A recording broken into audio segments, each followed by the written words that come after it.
कृष्णा होरकाई को नोबेल साहित्य का नोबेल 300 पन्नों का उपन्यास एक वाक्य में कहते हैं, पूर्ण विराम तो ईश्वर तय करते हैं।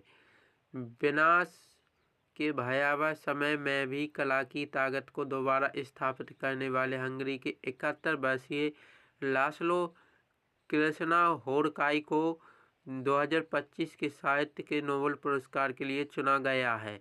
वे लंबे वाक्यों और गंभीर विषयों वाले उपन्यासों के लिए जाने जाते हैं। उनकी कई किताबों पर फिल्में बन चुकी हैं। 2015 में मैन बुकर इंटरनेशनल पुरस्कार में भी मिल चुका है। कृष्णा होरकाई आधुनिक यूरोपीय साहित्य की उन दुर्लभ आवाज़ों में हैं जिन्होंने निराशा और कयामत के बीच उम्मीद की भाषा गढ़ी। उनका लेखन अक्सर मानवता के अंत और नैतिक पतन की स्थितियों से जूझता है, पर हर बार कला को पुनर्जन्म की तरह प्रस्तुत करता है। जानिए उनके कृतित्व को।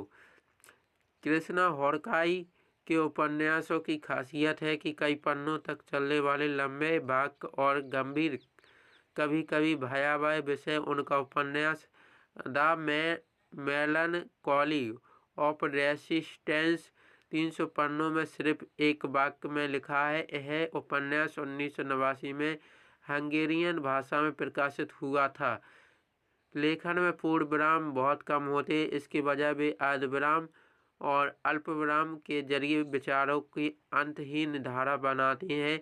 ऐसा लेखन करते हैं जिसमें शब्दों की एक ऐसी लहर चलती है कि पाठक खुद को उस पात्र की भावनाओं और माहौल की उथल पुथल में पूरी तरह डूबा हुआ महसूस करता है। उनके वाक्य अविश्वसनीय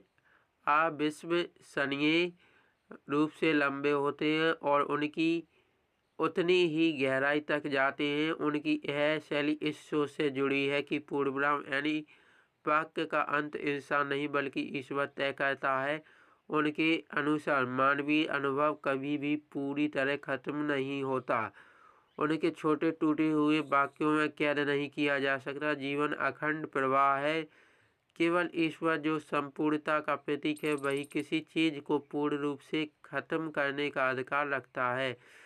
मनुष्य होने के नाते वह सिर्फ प्रवाह को ही अनुभव कर पाते हैं।